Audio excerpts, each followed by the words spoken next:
ሰበር መረጃ መላው ዓለም በከፍተኛ ጉጉት ሲጠብቅ የነበረው የታሪካዊው ድርድር ውጤት አሁን ይፋ ሆኗል። ለሁለት ዓመታት ዓለምን ሲያናውጥ የነበረው ከባድ ውጥረት አቅጣጫውን ቀይሯል። አሜሪካ በኢራን ላይ የጣለችውን የነዳጅና የፔትሮኬሚካል ማዕቀብ ለ60 ቀናት በይፋ ማንሳቷን ዋሽንግተን አስታውቃለች። ዶናልድ ትራምፕ ኢራን ካጠፋች ግን የማደርገውን አውቃለሁ በማለት ከባድ ማስጠንቀቂያ ቢሰጡም በስዊዘርላንድ በርገንስታክ ተራራማ ስፍራ የተደረገው ሚስጥራዊ ድርድር ግን ትልቅ ስኬትን አስመዝግቧል። በዚህ ስምምነት መሰረት በዓለም አቀፍ ገበያ ላይ የነዳጅ ዋጋ በከፍተኛ ሁኔታ ማሽቆልቆል የጀመረ ሲሆን ስትራቴጂካዊው የሆርሙዝ ወሽመጥን ለንግድ መርከቦች ክፍት መሆን ጀምሯል። ከስዊዘርላንድ እስከ ዋሽንግተን ከቴሄራን እስከ ሊባኖስ የተዘረጉትን ድብቅ የሚስጥር ክሮች በጥልቀት እንፈትሻለን። የኢራን የኒውክሌር ተቋማት ፍተሻ ለምን ተስተጓጎለ? ኔታንያሁስ የትራምፕን ስምምነት እንዴት እየተገዳደሩት ነው? ሙሉን ትንታኔ ለመስማት እስከ መጨረሻው አብራችሁን ቆዩ።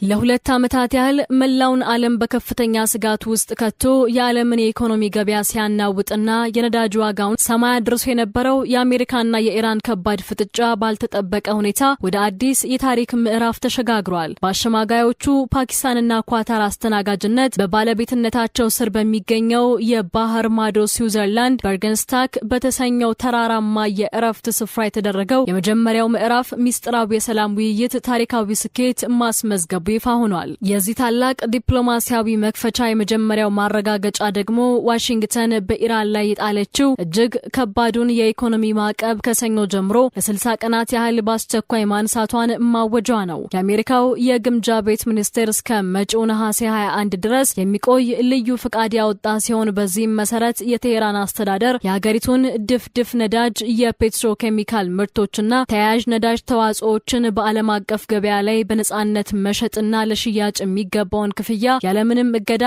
በቀጥታ ማግኘት የሚችልበት እድል ተፈጥሯል። ይህ በስዊዘርላንድ የተፈረመው ጊዜያዊ የሰላም ፍኖተ ካርታ በዋሽንግተንና በቴሄራን መካከል ዘላቂ ስምምነት ለመፍጠር የ60 ቀናት የጊዜ ገደብ ያስቀመጠ ቢሆንም የዋይት ሃውሱ መሪ ዶናልድ ትራምፕ ግን ወዲያውኑ የራሳቸውን ቀይ መስመር አስምረዋል። ፕሬዝዳንት ትራምፕ ባስተላለፉት ከባድ መልእክት አሜሪካ ማዕቀቡን ያነሳችው ለሰላሙ እድል ለመስጠት መሆኑን ገልጸው ነገር ግን ኢራን ካጠፋችና ከተስማማችበት የውል ስምምነት ውጪ መጥፎ ምግባር ካሳየች አሜሪካን ጥቅም ለመጠበቅ ስል ማድረግ ያለብኝን ማንኛውንም እርምጃ ከመውሰድ ወደ ኋላ አልልም በማለት ለቴሄራን የማያወላውል ወታደራዊና ፖለቲካዊ ማስጠንቀቂያን ሰጥተዋል። በአንጻሩ የአሜሪካው ምክትል ፕሬዝዳንት ጄዲ ቫንስ በበኩላቸው በስዊዘርላንድ ከኢራን ከፍተኛ ልዑካን ቡድን ጋር የተደረገው ውይይት ለቀጣዩ ዘላቂ የሰላም ስምምነት እጅግ ጠንካራና መልካም መሰረት የጣለ መሆኑን በበጎ ጎኑ ገልጸውታል።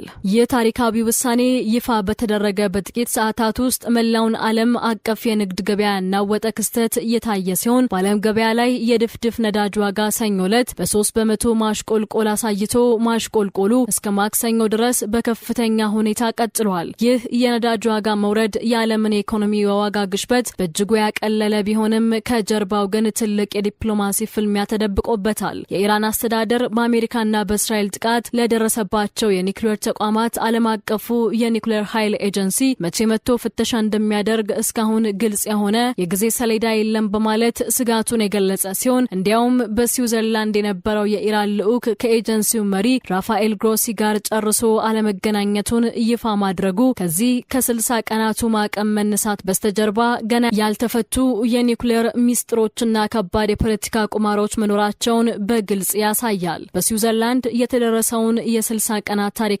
ስምምነት ተከትሎ የሰላሙ ፍኖተ ካርታ የመጀመሪያው መሬት ላይ የወረደ ስኬት የታየው በዓለም የንግድ መስመር ላይ እጅግ ወሳኝ በሆነው የሆርሙዝ ወሽመጥ ላይ ነው። ባለፉት ወራት የዓለምን ንግድ አግቶና የነዳጅ ዋጋን አናውጦ የነበረው የባህር ላይ ከበባ መላላት የጀመረ ሲሆን ሰኞ ዕለት የታንከር መርከቦች እንቅስቃሴ በከፍተኛ ሁኔታ ማገርሸቱ ተመዝግቧል። በዚህ ስትራቴጂካዊ ወሽመጥ ላይ የነበረውን ውጥረት ለማርገብ ከኢራን ጋር የቅርብ የቅርብ ግንኙነት ያላት የኦማን ሱልጣኔት ከፍተኛ ዲፕሎማሲያዊ ሚና ተጫውታለች። የኦማን የውጭ ጉዳይ ሚኒስቴር ከቴህራን አስተዳደር ጋር ባደረጉት ረጅም ድርድር ሀገራቸው ለዓለም አቀፍ ሕግ የምትገዛ መሆንና ወሽመጡን ያለምንም ተጨማሪ ክፍያ ለንግድ መርከቦች ክፍት ሆኖ ደህንነቱ በተጠበቀ ሁኔታ እንዲያገለግል የጋራ ስምምነት ላይ መድረሱን በይፋ አረጋግጠዋል። ይህም ለዓለም አቀፉ የባህር ላይ ንግድ ታላቅ እፎይታን የሰጠ ክስተት ሆኗል። ይሁን እንጂ የዚህ ስምምነት ሌላኛው እጅ ተለዋዋጭ ሆነው ግንባር በሊባኖስና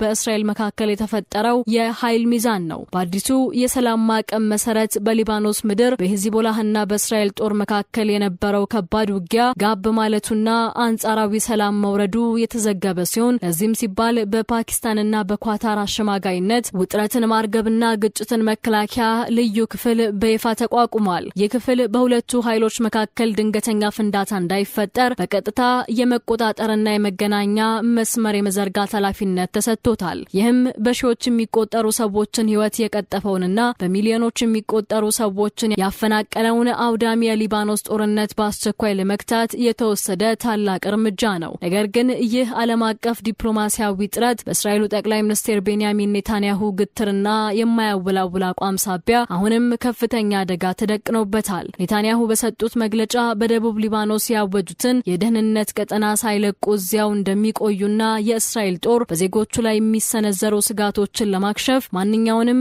ወታደራዊ እርምጃ መውሰዱን እንደሚቀጥል በጽኑ ተናግረዋል። ይህ የኔታንያሁ አቋም ከአሜሪካው ፕሬዝዳንት ዶናልድ ትራምፕ አስተዳደር ፍላጎት ጋር በቀጥታ የሚጋጭ ሲሆን በዋሽንግተን የተፈቀደው የ60 ቀናት ማዕቀብ መነሳት ሙሉ በሙሉ መሬት እንዳይዝና የሊባኖስ የሰላም ስምምነት በማንኛውም ሰዓት እንዲፈርስ ከፍተኛ ስጋት የደቀነ የፖለቲካ ፍጥጫ ሆኖ ይቀጥላል። በስዊዘርላንድ ተራራማ ስፍራ የተጀመረው ይፋዊ የፖለቲካ ፍጥጫ መሬት ላይ ወደሚገኝ ተግባራዊ ስምምነት እንዲቀየር ያደረገው በስተጀርባ የተካሄደውና እጅግ ስኬታማ በሆነ ሁኔታ የተጠናቀቀው የቴክኒክ ድርድር ነው። የኢራን ምክትል የውጭ ጉዳይ ሚኒስቴርና የቴክኒክ ተደራዳሪ ቡድኑ መሪ ካዜም ጋሪባባዲ እንደገለጹት በአራት ሀገራት በአሜሪካ፣ ኢራን፣ ፓኪስታንና ኳታር መካከል የተደረገው የቴክኒክ ውይይት ሙሉ በሙሉ ስኬታማ በሆነ ሁኔታ ተጠናቋል። በኢስላማባድ የመግባቢያ ስምምነት መሰረት ድርድሩ ከቴክኒክ ምዕራፍ አልፎ ወደ ከፍተኛ መሪዎች ይፋዊ የቁጥጥር ምዕራፍ እንዲሸጋገር የተደረገ ሲሆን በቀጣይ የሚደረጉት ታላላቅ ውይይቶች በአሜሪካዋ ምክትል ፕሬዝዳንት፣ በኢራን የፓርላማ አፈጉባኤ፣ የኢራን የውጭ ጉዳይ ሚኒስቴር እንዲሁም በፓኪስታንና በኳታር ጠቅላይ ሚኒስቴሮች ቀጥተኛ ቁጥጥር ስር እንዲመሩ ሙሉ ስምምነት ተደርሷል። ይህንን ታሪካዊ ፍኖተ ካርታ በ60 ቀናት የጊዜ ገደብ ውስጥ ወደ ጽኑና ቋሚ ስምምነት ለመቀየር 4 ልዩ ስትራቴጂካዊ የስራ ቡድኖች በይፋ ተቋቁመው ስራ ጀምረዋል። እነዚህ 4 ቡድኖች የሚከተሉት ናቸው። የመጀመሪያው ማዕቀብ ማቋረጫ ቡድን ሲሆን የአሜሪካን ማዕቀቦች ሙሉ በሙሉ የሚሰረዝበትን ህጋዊ መንገድ የሚያጠና ነው። ሁለተኛው ደግሞ የኒውክሌር ጉዳዮች ቡድን ነው። የኢራንን የኒውክሌር ቴክኖሎጂ ወሰንና ቁጥጥር የሚወስን ነው። ሶስተኛው የመልሶ ግንባታና ኢኮኖሚ ልማት ቡድን ነው። በጦርነቱ ጉዳት ለደረሰባቸው አካባቢዎች የቢሊዮን ዶላር የልማት ፈንድ የሚያደራጅ ሲሆን የመጨረሻውና አራተኛው ደግሞ ክትትልና አፈጻጸም ቡድን ሲሆን የተገቡትን ቃላት እያንዳንዱ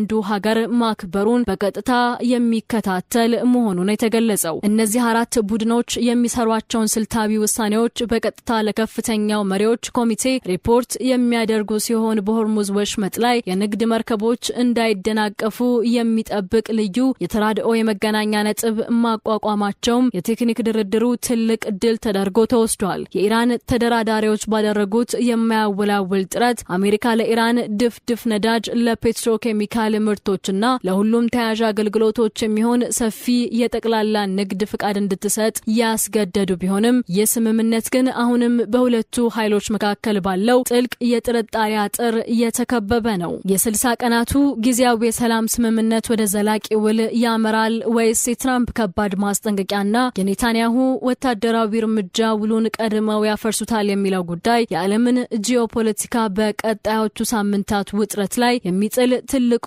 የኃይል ፍልሚያ ነው። ክብራትና ክብሯን የአሜሪካ ማዕቀብ መነሳትና የነዳጅ ዋጋ መቀነስ ለዓለም ትልቅ እፎይታ ቢሆንም የትራምፕ ቀይ መስመርና የኔታንያሁ ግትርነት እንዲሁም የኢራን የኒውክሌር ጥርጣሬ ቀጠናውን በማንኛውም ሰዓት ወደ አዲስ ፍንዳታ ሊመልሰው ይችላል። የ60 ቀናቱ የጊዜ ገደብ ሲያበቃ ዓለም ወዴት ያመራ ይሆን የምናይ ይሆናል። ለቻናላችን አዲስ ከሆናችሁ መሰል ወቅታዊ መረጃዎችን ለማግኘት አሁኑኑ ሰብስክራይብ በማድረግ የደውል ምልክቷን ይጫኑ። ሰላም ቆዩ።